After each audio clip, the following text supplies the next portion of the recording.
Good evening once again. So today I bring the another poem, Heaven If You Are Not Here on Earth by Kuvempu. So it is by famous poet Kuvempu. ನೋಡಿ, heaven if you are not here on the earth. ಎಷ್ಟು ನೀಟಾಗಿದೆ ಇದು. ಕುವೆಂಪು ಅವರ ಪದ್ಯವನ್ನು translate ಮಾಡಿದ್ದಾರೆ professor C Naganna ಅಂತೇಳಿ.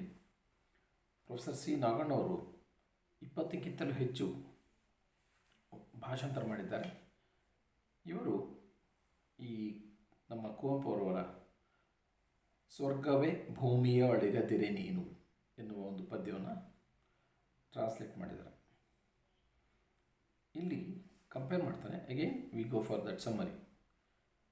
ಆ ಸಮ್ಮರಿಗೆ ಮುಂಚೆ theme of the poem and what is the thing is there in the poem ಅದನ್ನು ಹೇಳಿಬಿಡ್ತೀನಿ. ಇಲ್ಲಿ ಇದು ಹೇಳೋದಕ್ಕಿಂತ ಮುಂಚೆ ಸ್ವಲ್ಪ ನೋಡ್ಕೋಬೇಕು. ವರ್ಡ್ ಸ್ವರ್ಗ. ಸ್ವರ್ಗ ಅಂದರೆ ಹೆವನ್. ಸ್ವರ್ಗ ನರಕ ಅಂತ ಹೇಳ್ತೀವಿ. ಸ್ವರ್ಗ ನರಕ ಎಲ್ಲಿದೆ? ಭೂಮಿ ಮೇಲೆ ಇದೆ. ನಮಗೇನಾದರೂ ಒಳ್ಳೆಯದಾದರೆ ಅದು ನಮಗೆ ಸ್ವರ್ಗ ಇದ್ದಾಗ, ನಮಗೇನಾದರೂ ಕೆಟ್ಟದಾದರೆ ಅದೇ ನರಕ ನಮಗೆ. ಹಾಗಾದರೆ ಸ್ವರ್ಗ ಬರಬೇಕಾದ್ರೆ ಏನಾಗಬೇಕು? ನಮ್ಮ ಹತ್ರ ಒಳ್ಳೆಯ ಗುಣ ಇರಬೇಕು. ಅದಕ್ಕೆ ಡಿವೈನ್ ಕ್ವಾಲಿಟೀಸ್ ಅಂತ ಕರಿತಾರೆ. ಡಿವೈನ್ ಕ್ವಾಲಿಟೀಸ್ ಇದ್ದರೆ ನಾವೇನಾಗ್ತೀವಿ? ಹೆವನ್, ಸ್ವರ್ಗದ ಬಾಗಿಲನ್ನು ನೋಡ್ತೀವಿ ಅಥವಾ ಸ್ವರ್ಗವನ್ನು ನೋಡ್ತೀವಿ. ಬೇರೆ ಎಲ್ಲೂ ಇಲ್ಲ, ಇಲ್ಲೇ. Heaven if you are not here on the earth, where else you could be. ಸ್ವರ್ಗವು ಭೂಮಿಯಲ್ಲಿರದಿರೆ ನೀನು ಬೇರೆಲ್ಲಿಯೂ ಇಲ್ಲ. ಕುವೆಂಪುರು ಬರೆದಿರ್ತಕ್ಕಂಥದ್ದನ್ನು ಇಲ್ಲಿ ಹೇಳಿದ್ದಾರೆ. ಇಲ್ಲಿ ಕಂಪೇರ್ ಮಾಡಿದಾಗ ನಮಗೆ ಪೂರ್ತಿ ಅರ್ಥವನ್ನು ನೋಡಿದಾಗ, ಸ್ವರ್ಗವು ಭೂಮಿಯಲ್ಲಿರದಿರೆ ನೀನು ಮೇನೆಲ್ಲಿಯೂ ನೀನಿಲ್ಲ ಇಲ್ಲ. ದೇವತೆಗಳು ನಾವಾಗಲಾರದಿರೆ, if you are the gods, heavenly gods, ನಾವಾಗದರೆ ಬೇರೆ ಯಾರು ದೇವತೆಗಳಿಲ್ಲ. ಹಾಗಾದರೆ ದೇವರು ಹೇಗಾಗ್ತೀವಿ ನಾವು? ಹಸಿದಿರ್ತಾನೆ, ತುಂಬ ಹಸಿದಿಂದ ಬೆಳೀತಾ ಇರ್ತಾನೆ. ಹಸುವಿನಿಂದ ಬಳಲ್ತಾ ಇದ್ದಾಗ ಊಟನೇ ಮಾಡಿರಲ್ಲ. ಆ ಹಸುವಿನಿಂದ ಬಳತಾನಿಗೆ ಹೋಗಿ ಊಟ ಕೊಟ್ಟಾಗ ಏನು ಹೇಳ್ತಾನೆ? ಅವನು ಕೈ ಮುಗಿದು ಹೇಳ್ತಾನೆ, ದೇವ್ರ ಥರ ಬಂದು ನನಗೆ ಆಹಾರ ಕೊಟ್ಟೆ ಅಂತೇಳಿ ಕೈ ಮುಗಿತಾನೆ. ಹಾಗಾದರೆ ಹಸಿವಿನಿಂದ ಬಳವನಿಗೆ ಆಹಾರ ಕೊಟ್ಟರೆ ಅವನು ದೇವ್ರ ಥರ ಕಾಣ್ತಾನೆ. ನಿಜವಾಗ್ಲೂ ನೀಡಿರ್ತಕ್ಕಂಥ ಒಬ್ಬ ವ್ಯಕ್ತಿಗೆ ಸಹಾಯ ಏನಾದರೂ ದೊರಕಿದೆ, ಆ ಸಹಾಯವನ್ನು ಪಡ್ಕೊಂಡವರ ಪಾಲಿಗೆ ಸಹಾಯ ಮಾಡಿದವನು ದೇವ್ರ ಥರ ಕಾಣ್ತಾನೆ. ನೋಡಿ, ಹೀಗೆ ಅಸಹಾಯಕನಾಗಿದ್ದಾಗ ನಮ್ಗೆ ಬರುತ್ತೆ. ಇದೆಲ್ಲ ನಮ್ಗೆ ಬೇರೆ ಬೇರೆ ಸಂದರ್ಭಗಳಲ್ಲಿ ಬರುತ್ತೆ. ಪರೀಕ್ಷೆಗಳಲ್ಲೂ ಬರುತ್ತೆ. ಪರೀಕ್ಷೆಯಲ್ಲಿ ಏನು ಓದೇ ಬಂದಿರಲ್ಲ, ಪಕ್ಕದಲ್ಲಿ ಯಾರೋ ಚೆನ್ನಾಗಿ ಬಿದ್ದುಬಿಡ್ತಾನೆ, ಅಪ್ಪ ದೇವ್ರ ಥರ ಬಂದಪ್ಪ ಅವನು ಅಂತ ಹೇಳ್ತೀವಿ. ಅದೆಲ್ಲ ನಮಗೆ ಒಂದು ಸಾಂದರ್ಭಿಕವಾಗಿ ಬರ್ತಕ್ಕಂಥದ್ದು. ಇದಂತೂ ಚರ್ಚೆ ಆಗಬೇಕಾಗುತ್ತೆ. ಬಟ್ ಅದಲ್ಲಿ ಬರಲ್ಲ. ಅಂದರೆ ಒಳ್ಳೆಯ ಗುಣಗಳಿರಬೇಕು. ಒಳ್ಳೆಯ ಗುಣಗಳಿದ್ದರೆ ಮಾತ್ರ ನಮಗಲ್ಲಿ ಆ ಒಂದು ಹೆವನ್ ಅನ್ನೋ ಒಂದು ಅರ್ಥ ಸಿಗುತ್ತೆ ಅಂತ ಹೇಳ್ತೇವೆ. ಹಾಗಾದರೆ ದೇವತೆಗಳು ನಾವಾಗಲಾರದಿರೆ ನಾವು ಇಲ್ಲ ಅಂತ ಹೇಳ್ತೀವಿ. ಅಪ್ಸರೆಯರು ನಾವಾಗಲಾರದಿರೆ ಅಪ್ಸರೆಯರು ಬೇರೆಲ್ಲಿಲ್ಲ. ಅಪ್ಸರೆಯಲ್ಲಿ ಆಗಬೇಕಾದ್ರೂ ಇಲ್ಲೇ ಇರಬೇಕು. ನಮ್ಮಲ್ಲಿರೋ ಒಳ್ಳೆಯ ಗುಣಗಳೇ ನಾವು ದೇವತೆಗಳಾಗೋದಕ್ಕೆ, ಅಪ್ಸರೆಗಳಾಗೋದಕ್ಕೆ ಸಾಧ್ಯ. ಮೊರೆಯುತ್ತ ಓಡುವ ಈ ತೊರೆಯಿದೆ, ತೆರೆಗಳಲ್ಲಿ ತಿರುಗುವ ತೊರೆಯಿದೆ ಅಂತೇಳಿ ಅದನ್ನು ಹೇಳಿದಾನೆ. ತಿರುಗಲ್ಲಿ ಫೋಮ್ ಹೇಗೆ ಬರುತ್ತೆ? ಅಲೆಗಳಲ್ಲಿ ಬಂದಾಗ ಸರ್ಫ್ ಎಲ್ಲಿ ಬರುತ್ತೆ? ಅಲೆಗಳ ಕೊನೆಯಲ್ಲಿ ಬರುತ್ತೆ. ನಂತರ ಹಸಿರು ಬನಗಳಲ್ಲಿ ಹೂ ಬಿಸಿಲು ಹೊರಗಿದೆ. ಅಂದರೆ when the sunshine falls on the gardens, then it only we get the life on the garden. ಆಗ ಅದು ನಿಜವಾದ ಕಳೆ ಬರುತ್ತೆ. ಹಾಗಾದರೆ ಆ ತೋಟ ಚೆನ್ನಾಗಿ ಕಾಣಬೇಕಾದ್ರೆ, ಜೀವಂತ ಇರಬೇಕಾದ್ರೆ ಸೂರ್ಯನ ಬೆಳಕು ಬೀಳಬೇಕು. ಹಾಗಾದರೆ ಸೂರ್ಯನ ಬೆಳಕು ನಮಗೆ ಸ್ವರ್ಗವನ್ನು ಮಾಡುತ್ತೆ, ಭೂಮಿಯನ್ನು ಸ್ವರ್ಗವನ್ನು ಮಾಡುತ್ತೆ. ನಿಜ ಅಲ್ವಾ? ಭೂಮಿಯ ಮೇಲೆ ಸ್ವರ್ಗವನ್ನು ಮಾಡಬೇಕಾದ್ರೆ ಸೂರ್ಯನ ಬೆಳಕು ಬೇಕೇ ಬೇಕು. ನಂತರ ಹಸಿರು ಬನಗಳಲ್ಲಿ ಬಂದಾಗ, ಆ ಸೂರ್ಯನ ಬೆಳಕು ಬಿದ್ದಾಗ, ಇಡೀ ಹಸಿರು ಆ ಸೂರ್ಯನ ಬೆಳಕು ಬಿದ್ದಾಗ, ಆ ಸೂರ್ಯನ ಬಿಸಿಲನ್ನು ಪಡ್ಕೊಂಡು ಗಿಡಗಳೆಲ್ಲವೂ ಕೂಡ ತಮ್ಮ ತಮ್ಮ ಕ್ರಿಯೆಗಳಲ್ಲಿ ಪಾಲ್ಗೊಂಡು ಅವು ತಮ್ಮ ಜೀವನ ನಡೆಸ್ತವೆ. ಮತ್ತು ನಮ್ಗೆ ಹೇಗೆ ಕಾಣುತ್ತೆ? ಸ್ವರ್ಗದ ಥರ ಕಾಣುತ್ತೆ. ಸುಗ್ಗಿಯ ಸೊಬಗಲಿ ತಿಂಗಳ ಬೆಳಕಲಿ. ಸುಗ್ಗಿ ಇದ್ದಾಗ ತಿಂಗಳ ಬೆಳಕು, ಅದು ಹುಣ್ಣಿಮೆಯ ಚಂದ್ರನ ನೋಡಬೇಕು. ಹುಣ್ಣಿಮೆಯ ಚಂದ್ರನ ನೋಡಿದಾಗ ಇಡೀ ಭೂಮಿಗೆ ಒಂದು ಲೈಟ್ ಆಗ್ತಾಗಿರುತ್ತೆ, ಒಂದು ಟ್ಯೂಬ್ ಲೈಟ್ ಆಗ್ತಾಗಿರುತ್ತೆ. ಸೊ ಆವಾಗಲೂ ಕೂಡ ಈ ಸೂರ್ಯರು ಚಂದ್ರರು ಇವರೆಲ್ಲರೂ ಕೂಡ ನಮಗೇನಾಗಿದ್ದಾರೆ, ಈ ಸ್ವರ್ಗವನ್ನು ಮಾಡಲಿಕ್ಕೆ ಬಂದಿರತಕ್ಕಂಥ ಅತಿಥಿಗಳಿದ್ದ ಹಾಗೆ ಅಂತ ಹೇಳ್ತಾರೆ. ನಂತರ ಕಬ್ಬಿಗ ನಂಚರ ಸೊದೆಯಲ್ಲೊಂದು ಸಗ್ಗವ ಮಾಳ್ಪನು ಈ ಭೂಮಿಯಲ್ಲಿ, ಆವಾಗ ಹುಣ್ಣಿಮೆ ಬೆಳಕಿದ್ರೆ ಮಾತ್ರ. ಸೊ ನಾನಿಲ್ಲಿ ಡೈರೆಕ್ಟಾಗಿ ಸಮ್ಮರಿಗೆ ಬರ್ತೀನಿ. ಸಮ್ಮರಿ ಬರಬೇಕಾದ್ರೆ ಹೇಗೆ ನಾವಿಲ್ಲಿ ಸಮ್ಮರಿ ಬರಬೇಕಾದ್ರೆ ಹೇಗೆ ನಾವು ಬರಬೇಕು, ಆ್ಯಸ್ ಯೂಶ್ವಲಿ ನಮಗೆ ಫಸ್ಟು ಪೋಯಮ್ ಹೆಸರು heaven if you are not here on the earth is written by Kuvempu, but translated by professor C Narayana. ಅದನ್ನೊಂದು ಬರೆದ್ರೆ ಚಂದ ಅಂದ್ಕೊಳ್ತೀನಿ. And here in this poem the poet tells about, he is a nature poet. He tells about the nature and beauty of the earth. Beauty of the earth. How that one, the theme of this poem is, we are the human beings can be transformed. The human beings can be transformed into the heavenly bodies, the gods, nymphs. The human beings can transform if you follow the path of the virtue. If you follow the path of the virtue. So, earth itself becoming ourselves gods.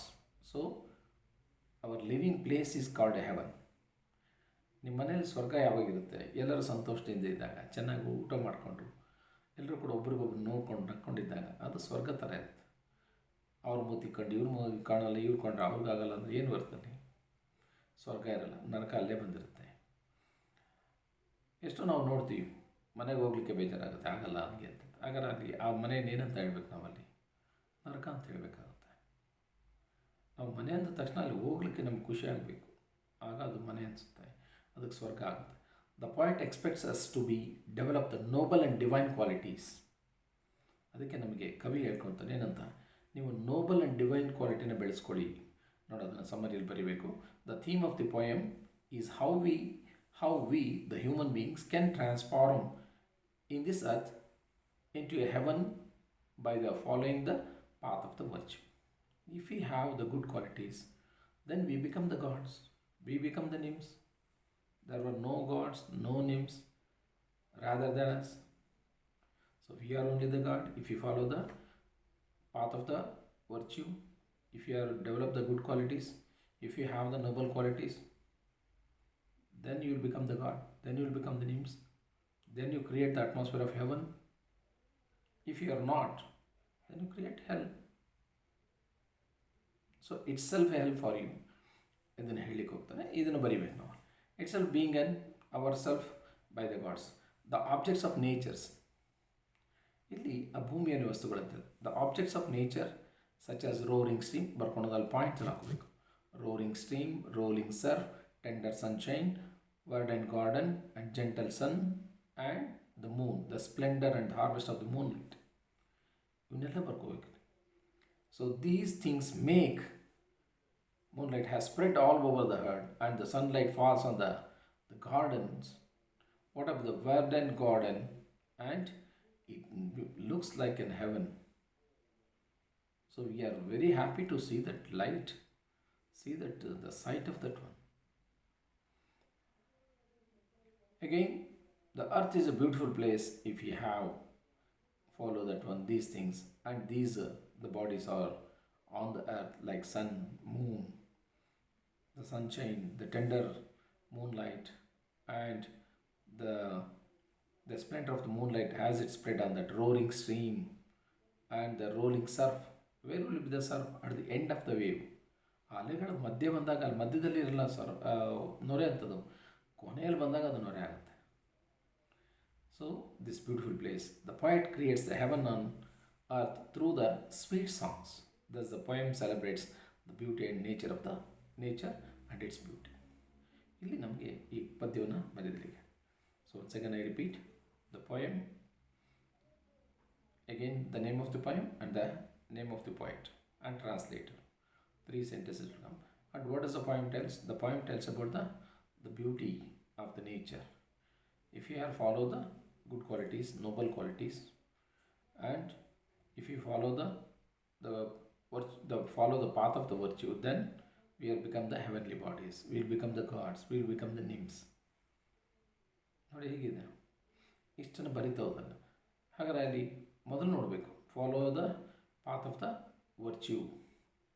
If you follow the path of the virtue, if you develop the noble qualities, if you are good, if you are helping to the needy people, if you are really kind hearted, so these are all things under the noble qualities, so the divine qualities, so that earth will be transformed into a place of beauty.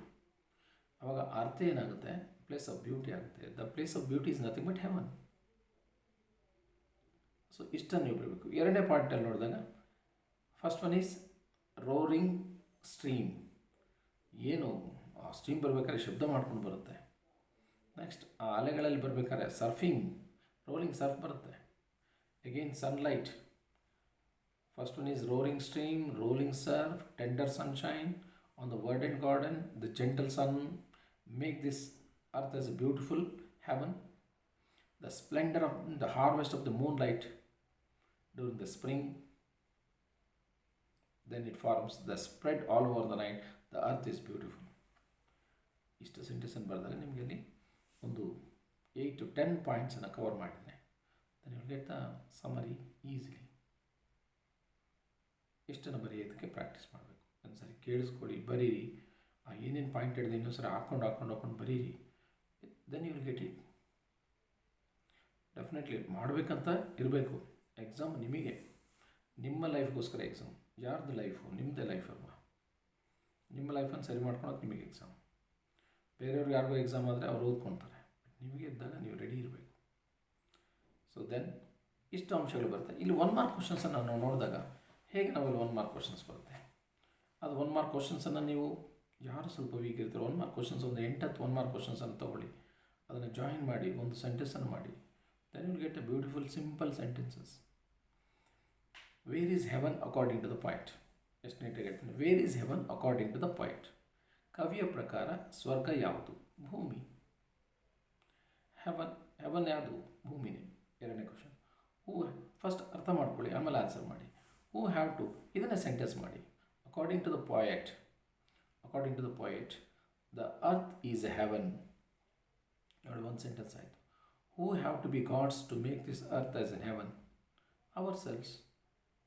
Who ಅಂತ ತೆಗೆದಾಗಿ ourselves, the noble quality, the people who have noble qualities, the people who follow the virtue, the people who develop the good qualities, they have to be the gods to make this earth heaven. ಎಷ್ಟು sentence ನೋಡಿ. 11th. ಮೂರನೇದು, where is the rolling surf found? Easy point. ವೇರನ್ನು ತೆಗೆದಾಕೋದು. The rolling surf is come from at the edge of the waves. At the edge of the waves, ಕೊನೆಯಲ್ಲಿ, ಅಲೆಗಳ ಕೊನೆಯಲ್ಲಿ. Where does the tender sunshine lean?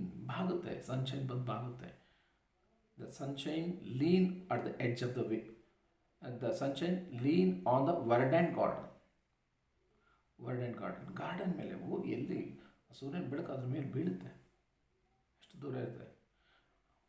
ಈ photographic ಇದರಲ್ಲಿ ನೋಡ್ಬೋದು, ಆ sunshine ಬಂದಿರೋದು ಹಾಗೆ ಬಿದ್ದಿರೋದು ಎಷ್ಟು ನೀಟಾಗಿ ಕಾಣ್ತದೆ. Then we feel that one, how the sunshine fall on that world and garden. When does the heaven lie all over? ಈ ಪ್ರಪಂಚದಲ್ಲಿ ಯಾವಾಗ ಹೆವನ್ ಇರುತ್ತೆ ಎಲ್ಲ ಕಡೆ? In the splendour of harvest and moonlight. When the Moon light spread its lights on the earth, then the heaven lie all over. ಎರಡನ್ನು ಬರೀಬೇಕು. ಇದನ್ನು start ಮಾಡಿ. In this, when does the heaven lie all over? Heaven lie all over when the splendor of the harvest light is spread on the earth.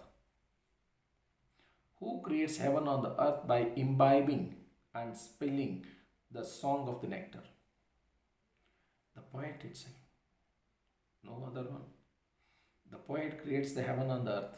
He is telling about, ನೋಡಿ, ಕವಿ ಅಂದ ತಕ್ಷಣ, ಅಲ್ಲಿ poet ಅಂದ ತಕ್ಷಣ ಕವಿ.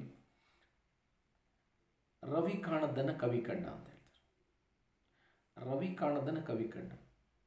ಕವಿ ಏನು ಮಾಡ್ತಾನೆ, ತನ್ನ ಕಲ್ಪನೆಯಲ್ಲಿ ಎಲ್ಲದನ್ನು ಕೂಡ ಹೊಗಳ್ತಾ ಹೋಗ್ತಾನೆ, ಹೇಳ್ತಾ ಹೋಗ್ತಾನೆ, ವಿವರಿಸ್ತಾ ಹೋಗ್ತಾನೆ. ಅವಾಗ ನಮ್ಮನ್ನು ಆ ಲೋಕಕ್ಕೆ ಕರ್ಕೊಂಡು ಹೋಗ್ತಾನೆ. ಅದನ್ನು ಕವಿಯ ಒಂದು ಶೈಲಿ. ಅದರಲ್ಲೂ ಕುವೆಂಪು ಅವರು ಇದ್ದಾರಲ್ಲ, the great point.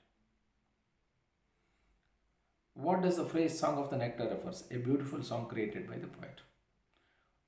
What is the most beautiful, what is more beautiful than the heaven according to the poet? What is more beautiful than heaven? The earth, it seems. We don't know how the heaven is there. ಆ ಸ್ವರ್ಗಕ್ಕೆ ಹೋಗಿ ಬಂದವರು ಯಾರೆಲ್ಲ ಅಲ್ಲಿ ಬಂದು ಹೇಗಿದೆ ಅಂತ ಹೇಳಿದವರು ಇಲ್ಲ ನಮ್ಗೆ. ಯಾರನ್ನೂ ಹೋಗಿದ್ದಾರಲ್ಲ ಸ್ವರ್ಗಕ್ಕೆ, ಹೌದು ಸರ್ ನಾನು ಹೋಗಿದ್ದೆ ಆಗಿತ್ತು ಅಂತ ಹೇಳಿದರೆ ನಾವೇನು ಹೇಳ್ಬೋದು. ಆ ಸ್ವರ್ಗದಲ್ಲಿ ಇದರಿಂದ ಚಂದ್ರ ಎಲ್ಲ ಇದ್ದರೂ ಚೆನ್ನಾಗಿ ನೋಡ್ಕೊಂಡು ಅಂತೇಳಿ ಅಲ್ಲಿ ಹೋಗಿ ಬಂದವರು ಇಲ್ಲ ಮತ್ತು ಅದ್ರ ಬಗ್ಗೆ ಏನಂತ ಗೊತ್ತಿಲ್ಲ. ಹಾಗಾದ್ರೆ ಯಾವುದು ಸ್ವರ್ಗ? ಭೂಮಿನೇ ಸ್ವರ್ಗ, ನೀವೆಲ್ಲವೂ ಕೂಡ ಸರಿಯಾಗಿದ್ದಾಗ. Next, what is more beautiful that earth? ಈ ಕೀ ಪಾಯಿಂಟ್ಸ್ ಅಂತೇಳಿ ಕೊಟ್ಟಿದ್ದಾರೆ ನಮಗೆ ಬೋರ್ಡ್ನವರು. The theme of the nature and beauty. ಈ 4-5 ಪಾಯಿಂಟನ್ನು ಇಟ್ಕೊಂಡು ಅಲ್ಲಿ ಸೆಂಟೆನ್ಸನ್ನು ಮಾಡೋದು ಬರಬೇಕು. The theme of the poem is the nature and beauty. In nature, what are the things are there? Sunlight, sunshine, then rolling surf, a roaring stream, then moonlight, then springtime. This is about the things are present in that one. These are the one of the nature and the things which are present in the nature makes the earth as heaven. Transformation of human beings into gods. This is very much important. Here only that, not only the human beings, the transformation of the character to the human beings. So the transformation of the human beings. Human, ಮಾನವ ಅಂದರೆ ಮಾನವತೆ ಇರಬೇಕಲ್ಲಿ. ಏನಾದರಾಗು ನೀನು ಮೊದಲು ಮಾನವನಾಗು. ನೋಡಿ ಈ character ಬರ್ತಲ್ಲಿ ಅಂದರೆ ಮಾನವನ ಗುಣವನ್ನು ಹೊಂದಿರಬೇಕು. Changing the earth. Next point ಹೇಳ್ತಾನೆ, ಡೆವಲಪಿಂಗ್ ದಿ ಡಿವೈನ್ ಕ್ವಾಲಿಟೀಸ್. ಬಹಳ important, developing the divine qualities. ಹೇಗೆ? Changing the earth into heaven. If sunshine, rolling surf, roaring stream, the moonlight is on the earth, then the earth will be heaven. If the persons are following the path of the virtue, if they have good qualities, if they follow the noble qualities, if they are becoming noble in their qualities, then they become gods, they become nymphs. So this thing, harvest and moonlight, ಅದನ್ನು ಕೂಡ ಹೇಳಿದೆ. ಎರಡನ್ನು compare ಮಾಡಿ, ನೇಚರಲ್ಲಿರೋ ಥಿಂಗ್ಸು ಮತ್ತು human qualities. Point creating heaven through the sweet songs. ಇಷ್ಟು ಅಂಶಗಳು ಬರುತ್ತೆ. ಇದನ್ನೆರಡೂ ನೋಡಿಕೊಂಡ್ರೆ ನಿಮಗೆಲ್ಲ ಸಮ್ಮರಿ ಯೂಸ್ ಆಗುತ್ತೆ. ಐ ಹೋಪ್ ನನ್ನದೇ ಆದ ರೀತಿಯಲ್ಲಿ ಮಾಡಿದ್ದೀನಿ, ಆ ಒಂದು ಎಕ್ಸ್ಪ್ಲೈನನ್ನು ಮಾಡಿದ್ದೀನಿ. ಅದನ್ನು ನೀವು ತಿಳ್ಕೊಂಡ್ರೆ ನಿಮಗಲ್ಲಿ ಯೂಸ್ ಮಾಡ್ಕೊಳ್ಳಿ. ಅದು ನಿಮ್ಗೆ ಎಷ್ಟು ಮಟ್ಟಿಗೆ ನೀವು ಯೂಸ್ ಮಾಡ್ಕೊತಾರೋ ಅದು ನಿಮ್ಮ ಮೇಲೆ ಬಿಟ್ಟಿದ್ದು. ನನ್ನ ಒಂದು ಹಂತದಲ್ಲಿ ಐ ಡಿಡ್ ಮೈ ಬೆಸ್ಟ್. ನಾನು ಎಲ್ಲದಕ್ಕೊಂದು ಸರಳವಾಗಿ ಹೇಳಿದೆ ಅಂತ ನನ್ನ ಮಟ್ಟಿಗೆ ಇರುತ್ತೆ. ನನಗಿಂತಲೂ ಹೇಳೋರು ಬರ್ತಾರೆ, ಆದರೆ ನನ್ನ ಹಂತದಲ್ಲಿ ಇನ್ನೂ ಉತ್ತಮವಾಗಿ ಹೇಳಿದೆ ಅಂತ. ಇದನ್ನು ಫಾಲೋ ಅಪ್ ಮಾಡಿ. ಈಗ ಆಲ್ರೆಡಿ ನಮಗೆ ಇವತ್ತೇ ಒಂದೇ ಕ್ಲಾಸಲ್ಲಿ gardener and heaven if you are not here on the earth, ತುಂಬ ಸಿಂಪಲ್ ಇರೋ ಲೆಸನ್ಸನ್ನು, ಚೆನ್ನಾಗಿರೋ ಲೆಸನ್ಸನ್ನು ಸೆಲೆಕ್ಟ್ ಮಾಡಿದೆ.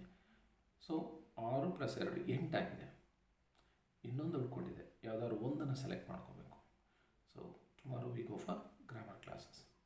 The grammar in the sense ಆ ಪೇಪರಲ್ಲೇ, ಕ್ವಶನ್ ಪೇಪರಲ್ಲಿ ತೊಗೊಂಡು ಏನೇನು ಬರುತ್ತಂತ ಒಂದು ಎಕ್ಸ್ಪ್ಲೇನ್ ಮಾಡ್ತೀನಿ. It may takes one class or another in one more class. 2 classes are enough. I hope you do best. All the best.